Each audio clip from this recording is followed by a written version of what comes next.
Congress MLA RV Deshpande का बयान सामने आया। मुफ्त की रेवड़ी पर वो खुद सवाल उठा रहे हैं और कह रहे हैं कि कुछ जगहों पर इसका दुरुपयोग भी हो रहा है। मुफ्त में देना जितना अच्छा उतना ही खतरनाक भी है। 5 ಗ್ಯಾರಂಟಿಗೆ 65,000 ಕೋಟಿಗಿಂತ ಹೆಚ್ಚು ಪ್ರತಿ ವರ್ಷ ನಾವು ಬಜೆಟ್ನಲ್ಲಿ ಹಣ ಕೊಡಬೇಕಾಗ್ತದೆ. ಅದರಲ್ಲಿ ಯಾವುದೂ ವಿವಾದ ಇಲ್ಲ. ಆದರೂ ಸಹ ಕೆಲವು ಕಡೆ ಏನು ಕಾಣಿಸ್ತಾ ಇದೆ ಅಂದರೆ ಇದರ ದುರುಪಯೋಗ ಆಗ್ತಾ ಇದೆ ಏನಂತ.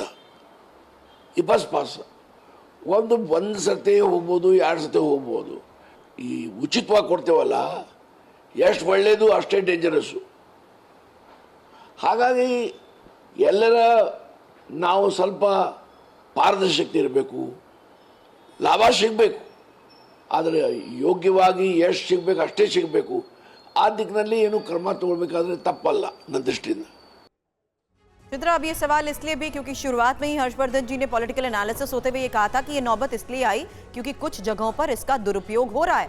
अब मुफ्त की रेवड़ी पर खुद यहाँ कांग्रेस एमएलए ही इसको लेकर बयान दे रहे हैं, सवाल उठा रहे हैं। इसे कैसे रूल आउट करेंगे आप?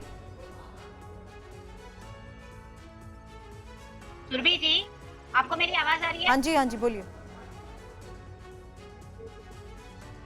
चित्रा जी, आपकी आवाज आ रही स्पष्ट तौर पर, आप अपनी बात करें।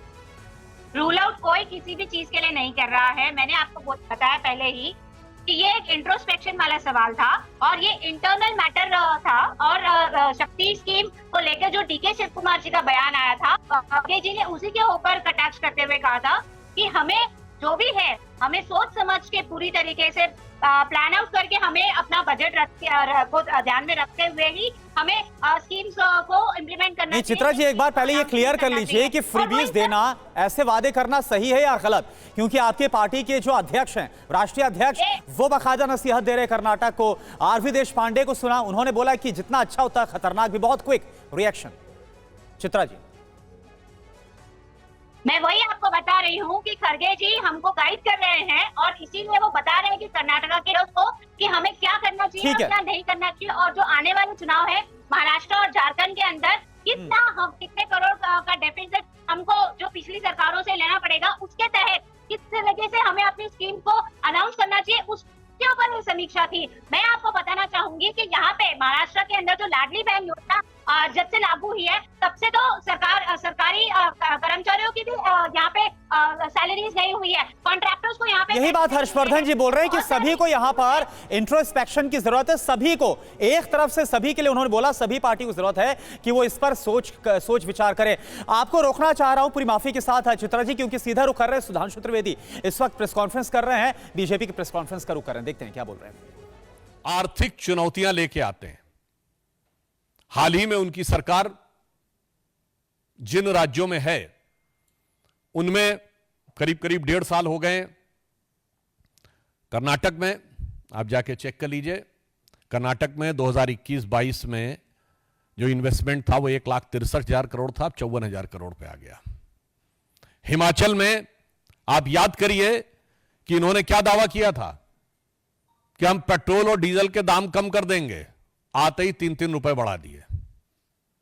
और उसके बाद क्या स्थिति हो गई कि सरकार के पास कुछ ही दिनों में इतना पैसा भी नहीं रह गया कि वो सही ढंग से सैलरीज भी दे सके।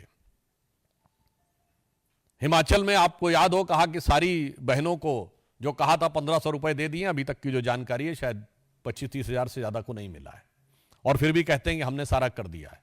कर्नाटक में तो आपने यह भी देखा कि वाल्मीकि योजना जो शेड्यूल कास्ट के लिए बनाई गई थी, उससे भी पैसा डाइवर्ट करने का उन्होंने प्रयास किया। जब इनके शासनकाल में महाराष्ट्र था और हमारे शासन में कर्नाटक था, तो इन्वेस्टमेंट में कर्नाटक नंबर 1 हो गया था और महाराष्ट्र पीछे हो गया था, जबकि महाराष्ट्र में देश की आर्थिक राजधानी है मुंबई। अब पुनः महाराष्ट्र फिर नंबर 1 पे आ गया है। तो यह दर्शाता है कि कांग्रेस जब जब सत्ता में आती है तो जो कहा गया वो कभी पूरा नहीं कर पाती है। जहां तक उन्होंने कई प्रश्न खड़े किए हैं आदरणीय खड़गे जी ने, तो मैं कहना चाहता हूं, रोजगार की आप बात करते हैं तो रोजगार के लिए सबसे प्रामाणिक जो डाटा होता है वो होता है ईपीएफओ, एम्प्लॉय प्रोविडेंट फंड, यानी कर्मचारी भविष्य निधि खाता। जब कोई कर्मचारी बनेगा तभी उसके खाते में से पैसा कटकर उसमें जाएगा, और सिर्फ कर्मचारी का खाता नहीं जाता, उसमें जो उसका नियोक्ता है यानी एम्प्लॉयर, वो भी अपना कंट्रीब्यूशन देता है। तो जब तक कोई किसी को नौकरी नहीं मिली होगी और उसका कोई एम्प्लॉयर नहीं होगा, तब तक ईपीएफओ अकाउंट ऑपरेटिव नहीं होगा। और हमारी सरकार आने से पहले 11 करोड़ ईपीएफओ अकाउंट थे, और 2024 में आते आते 25 दशमलव कुछ करोड़ ईपीएफओ अकाउंट्स थे। EPFO accounts, employ provident fund accounts में सबसे बड़ी छलांग जुलाई के महीने में 22 लाख नए कर्मचारी भविष्य निधि खाते खुले। खुली आंखों से सुधांशु त्रिवेदी, आपने सुना जिस तरीके से एक बार फिर से कांग्रेस पर सवाल उठा रहे थे और सीधे तौर पर ये आरोप लगा रहे थे कि सत्ता में आने के लिए कांग्रेस की तरफ से झूठे वादे किए जाते हैं।